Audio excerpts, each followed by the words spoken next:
क्या आपको पता है कि इस्लाम दुनिया में सबसे तेजी से फैलने वाला धर्म है। मुसलमानों की आबादी सबसे तेजी से बढ़ रही है और जिस रफ्तार से मुस्लिम पॉपुलेशन बढ़ रही है 2070 तक इस्लाम मानने वालों की संख्या दुनिया में सबसे ज्यादा होगी और यह ईसाई धर्म को पीछे छोड़ देगा।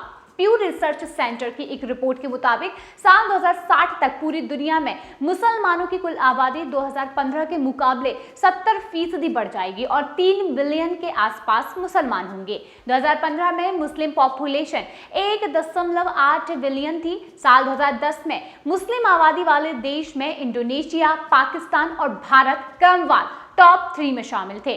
प्यू रिसर्च के मुताबिक साल 2030 तक इंडोनेशिया को पीछे छोड़ते हुए पाकिस्तान सर्वाधिक मुस्लिम आबादी वाला देश बन जाएगा और यही रफ्तार रही 2050 तक पाकिस्तान भी पीछे छूट जाएगा और पूरी दुनिया में भारत में सबसे ज्यादा मुसलमान होंगे। हालांकि तब भी भारत में सर्वाधिक आबादी हिंदुओं की ही होगी। साल 2011 की जनगणना के मुताबिक तब भारत में 17 करोड़ 22 लाख मुस्लिम थे, जो देश की कुल आबादी का 14.2% था। हाल ही में सरकार ने यह बताया था कि 2023 के आखिर तक देश में मुस्लिमों की संख्या और कुल आबादी 20 करोड़ पहुंचने का अनुमान है। अब भारत उन देशों में शामिल है जहां पर मुस्लिम पॉपुलेशन सबसे तेजी से बढ़ रही है। देश की बहुसंख्यक हिंदू आबादी की तुलना में भी काफी ज्यादा तेज दर है। अब हम अगर बात करें लंदन की, तो ब्रिटेन की लेबर पार्टी ने लंदन और मध्य इंग्लैंड मेयर चुनाव शानदार जीत हासिल की है और इस जीत को हासिल कर इस साल के अंत में होने वाले आम चुनाव से पहले प्रधानमंत्री ऋषि सुनक को कंजर्वेटिव पार्टी को बड़ा झटका दिया है।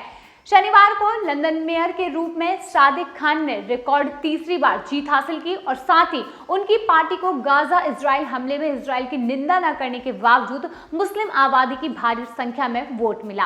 पाकिस्तानी मूल के 53 वर्षीय लेबर पार्टी की उम्मीदवार सादिक खान को 43.8% वोट के साथ 10,88,225 मत मिले, जबकि उनके प्रतिद्वंदी कंजर्वेटिव पार्टी के उम्मीदवार सुसान हॉल को 8,11,518 ही वोट मिले। मेयर पद के लिए 13 उम्मीदवारों में से एक निर्दलीय उम्मीदवार के रूप में चुनाव लड़ रहे दिल्ली में जन्मे कारोबारी तरुण गुलाटी बहुत पीछे रह गए। सादिक खान की जीत से पहले लेबर नेता सर कीर स्टारमर ने यह कहा कि सादिक खान बिल्कुल सही उम्मीदवार थे और उन्होंने अपने दोनों कार्यकाल में जनता की सेवा की है और उन्हें विश्वास है कि उन्हें जनता की सेवा के लिए एक और मौका मिलने वाला है। हालांकि आपको बताएं कि इससे पहले सादिक खान के चुनाव को अपने पक्ष में घोषित कर दिया था, क्योंकि ब्रिटेन की राजधानी के लिए नगरवार नतीजे आ रहे थे, जिससे ये पता चलता था कि वह काफी अंतर से कंजर्वेटिव पार्टी से प्रतिद्वंदी सुशान हॉल को आसानी से हरा देंगे। चुनाव में जीत हासिल करने के बाद उन्होंने लंदन की जनता का आभार जताया और सादिक खान ने यह कहा कि मैं इस वक्त काफी विनम्र हूं और आपसे वादा करता हूं कि हम लंदन को बेहतर सुरक्षा, हरियाली वाला शहर बनाने का हर संभव प्रयास करेंगे और उन्होंने ये भी कहा कि आपके द्वारा मुझ पर किए गए विश्वास को चुकाने का वादा करता हूं। सादिक खान पाकिस्तानी मूल के ब्रिटिश हैं और उनके पिता पहले लखनऊ से पाकिस्तान चले गए थे और बाद में इंग्लैंड आ गए। सादिक साल 2016 से लंदन के मेयर हैं और उनकी जीत पर पूरे लंदन में खुशियां मनाई जा रही हैं। वहीं ब्रिटेन की राजधानी में मुस्लिम आबादी ने गाजा इजराइल पर उनके रुख को दरकिनार करते हुए भारी संख्या में वोट दिया है। हालांकि देश के अन्य हिस्सों में लेबर पार्टी को इसका थोड़ा सा नुकसान जरूर हुआ है।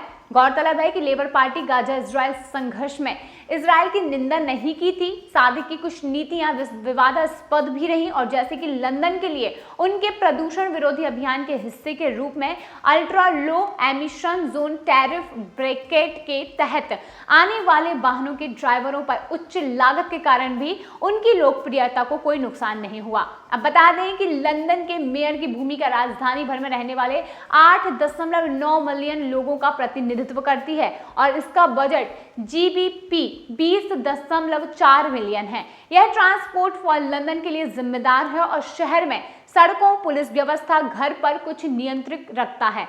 लंदन वासी हैं, उन्होंने भी गुरुवार को लंदन असेंबली के चौथा स्थानीय प्रतिनिधियों और लंदन के मेयर को जवाबदेह ठहराने वाले 11 लंदन व्यापी असेंबली सदस्यों में से एक के लिए मतदान किया।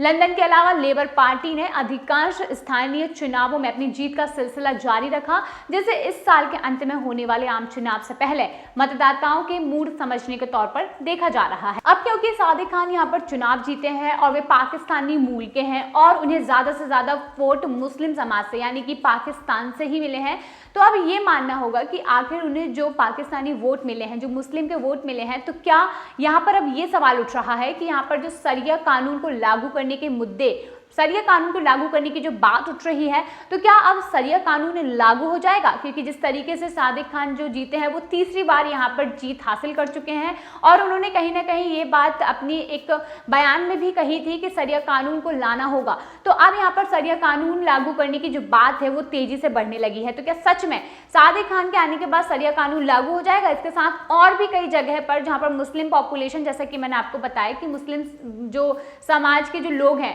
उनकी जो पॉपुलेशन है वो लगातार बढ़ती जा रही है, तो जिस तरीके से मुस्लिम पॉपुलेशन बढ़ रही है, तो क्या उसके बाद अगर वो चाहेंगे कि शरिया कानून लागू हो, तो इस तरीके से अगर पॉपुलेशन बढ़ती है तो शरिया कानून लागू होना यहाँ पर तय हो सकता है। अगर आप देखें कि सादिक खान खुद पाकिस्तानी मूल के हैं, अगर उनके पास ये एक प्रस्ताव जाता है तो ये बहुत ही आसान होगा लागू होना, क्योंकि सादिक खान खुद ये चाहेंगे कि शायद हाँ शरिया कानून लागू होना चाहिए।